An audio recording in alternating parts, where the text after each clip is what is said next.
ಲೈಂಗಿಕ ದೌರ್ಜನ್ಯಕ್ಕೆ ಒಳಗಾದ ಕೆಆರ್ ನಗರ ಸಂತ್ರಸ್ತೆಯನ್ನ ಅಪಹರಿಸಿರುವ ಆರೋಪ ಹೊತ್ತಿರುವ ಭವಾನಿ ರೇವಣ್ಣ ಅವರು ಹಾಸನ ಮತ್ತು ಮೈಸೂರಿಗೆ ತೆರಳಲು ಹೈಕೋರ್ಟ್ ಷರತ್ತುಬದ್ಧ ಅನುಮತಿಯನ್ನ ನೀಡಿದೆ. ಭವಾನಿ ರೇವಣ್ಣ ಅವರು ಮೈಸೂರು ಮತ್ತು ಹಾಸನ ಜಿಲ್ಲೆ ಪ್ರವೇಶಿಸದಂತೆ ವಿಧಿಸಿದ್ದ ಷರತ್ತು ವಿಧಿಸಿ ಹೈಕೋರ್ಟ್ ನಿರೀಕ್ಷಣಾ ಜಾಮೀನು ನೀಡಿತ್ತು.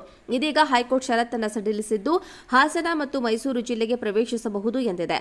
ಆದರೆ ಸಂತ್ರಸ್ತೆ ಮತ್ತು ಪ್ರಕರಣದ ಸಾಕ್ಷಿಗಳ ಮನೆಯ 500 ಮೀಟರ್ ಸುತ್ತಳತೆ ಪ್ರವೇಶಿಸುವಂತಿಲ್ಲ ಎಂದು ನ್ಯಾಯಾಧೀಶ ಪ್ರದೀಪ್ ಸಿಂಗ್ ಯರೂರ್ ಅವರಿದ್ದ ಹೈಕೋರ್ಟ್ ಏಕಸದಸ್ಯ ಪೀಠ ಹೊಸ ಷರತ್ತನ್ನ ವಿಧಿಸಿದೆ.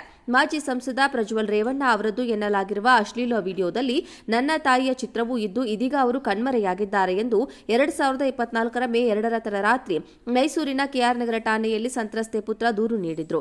ಎಚ್ಡಿ ರೇವಣ್ಣ, ಭವಾನಿ ರೇವಣ್ಣ ಮತ್ತು ಭವಾನಿ ರೇವಣ್ಣ ಸಂಬಂಧಿ ಬಾಬು ವಿರುದ್ಧ ದೂರು ದಾಖಲಾಗಿತ್ತು.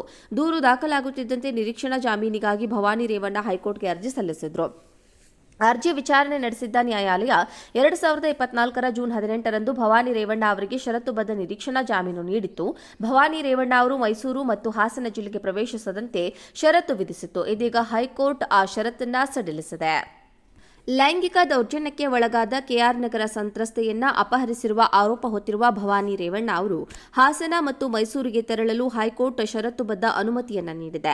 ಭವಾನಿ ರೇವಣ್ಣ ಅವರು ಮೈಸೂರು ಮತ್ತು ಹಾಸನ ಜಿಲ್ಲೆ ಪ್ರವೇಶಿಸದಂತೆ ವಿಧಿಸಿದ್ದ ಷರತ್ತು ವಿಧಿಸಿ ಹೈಕೋರ್ಟ್ ನಿರೀಕ್ಷಣಾ ಜಾಮೀನು ನೀಡಿತ್ತು. ಇದೀಗ ಹೈಕೋರ್ಟ್ ಷರತ್ತನ್ನು ಸಡಿಲಿಸಿದ್ದು ಹಾಸನ ಮತ್ತು ಮೈಸೂರು ಜಿಲ್ಲೆಗೆ ಪ್ರವೇಶಿಸಬಹುದು ಎಂದಿದೆ. ಆದರೆ ಸಂತ್ರಸ್ತೆ ಮತ್ತು ಪ್ರಕರಣದ ಸಾಕ್ಷಿಗಳ ಮನೆಯ 500 ಮೀಟರ್ ಸುತ್ತಳತೆ ಪ್ರವೇಶಿಸುವಂತಿಲ್ಲ ಎಂದು ನ್ಯಾಯಾಧೀಶ ಪ್ರದೀಪ್ ಸಿಂಗ್ ಯರೂರ್ ಅವರಿದ್ದ ಹೈಕೋರ್ಟ್ ಏಕಸದಸ್ಯ ಪೀಠ ಹೊಸ ಷರತ್ತನ್ನ ವಿಧಿಸಿದೆ. ಮಾಜಿ ಸಂಸದ ಪ್ರಜ್ವಲ್ ರೇವಣ್ಣ ಅವರದ್ದು ಎನ್ನಲಾಗಿರುವ ಅಶ್ಲೀಲ ವಿಡಿಯೋದಲ್ಲಿ ನನ್ನ ತಾಯಿಯ ಚಿತ್ರವೂ ಇದ್ದು ಇದೀಗ ಅವರು ಕಣ್ಮರೆಯಾಗಿದ್ದಾರೆ ಎಂದು 2024 ಮೇ 2 ತಡರಾತ್ರಿ ಮೈಸೂರಿನ ಕೆಆರ್ ನಗರ ಠಾಣೆಯಲ್ಲಿ ಸಂತ್ರಸ್ತೆ ಪುತ್ರ ದೂರು ನೀಡಿದ್ರು.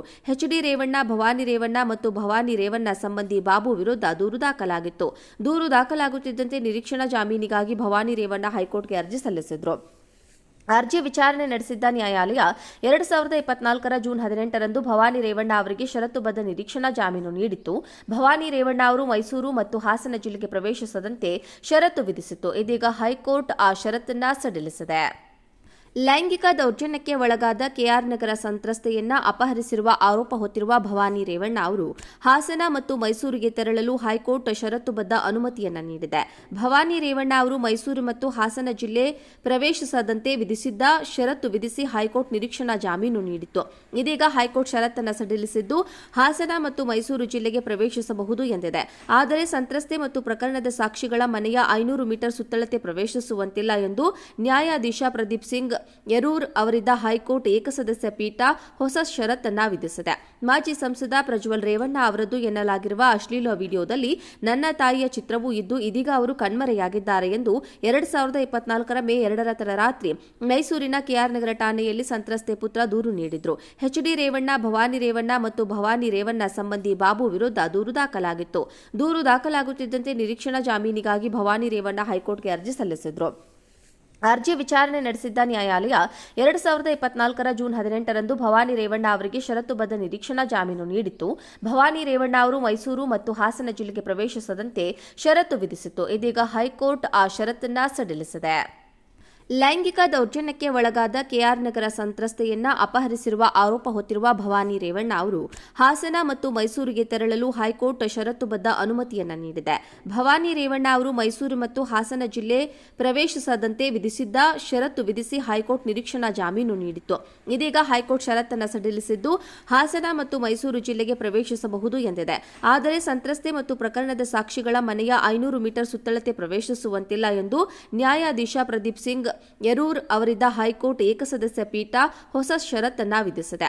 ಮಾಜಿ ಸಂಸದ ಪ್ರಜ್ವಲ್ ರೇವಣ್ಣ ಅವರದ್ದು ಎನ್ನಲಾಗಿರುವ ಅಶ್ಲೀಲ ವಿಡಿಯೋದಲ್ಲಿ ನನ್ನ ತಾಯಿಯ ಚಿತ್ರವೂ ಇದ್ದು ಇದೀಗ ಅವರು ಕಣ್ಮರೆಯಾಗಿದ್ದಾರೆ ಎಂದು 2024 ಮೇ 2 ತಡರಾತ್ರಿ ಮೈಸೂರಿನ ಕೆಆರ್ ನಗರ ಠಾಣೆಯಲ್ಲಿ ಸಂತ್ರಸ್ತೆ ಪುತ್ರ ದೂರು ನೀಡಿದ್ರು. ಎಚ್ಡಿ ರೇವಣ್ಣ, ಭವಾನಿ ರೇವಣ್ಣ ಮತ್ತು ಭವಾನಿ ರೇವಣ್ಣ ಸಂಬಂಧಿ ಬಾಬು ವಿರುದ್ಧ ದೂರು ದಾಖಲಾಗಿತ್ತು. ದೂರು ದಾಖಲಾಗುತ್ತಿದ್ದಂತೆ ನಿರೀಕ್ಷಣಾ ಜಾಮೀನಿಗಾಗಿ ಭವಾನಿ ರೇವಣ್ಣ ಹೈಕೋರ್ಟ್ಗೆ ಅರ್ಜಿ ಸಲ್ಲಿಸಿದ್ರು. ಅರ್ಜಿ ವಿಚಾರಣೆ ನಡೆಸಿದ್ದ ನ್ಯಾಯಾಲಯ 2024 ಜೂನ್ 18ರಂದು ಭವಾನಿ ರೇವಣ್ಣ ಅವರಿಗೆ ಷರತ್ತುಬದ್ಧ ನಿರೀಕ್ಷಣಾ ಜಾಮೀನು ನೀಡಿತ್ತು. ಭವಾನಿ ರೇವಣ್ಣ ಅವರು ಮೈಸೂರು ಮತ್ತು ಹಾಸನ ಜಿಲ್ಲೆಗೆ ಪ್ರವೇಶಿಸದಂತೆ ಷರತ್ತು ವಿಧಿಸಿತ್ತು. ಇದೀಗ ಹೈಕೋರ್ಟ್ ಆ ಷರತ್ತನ್ನ ಸಡಿಲಿಸಿದೆ.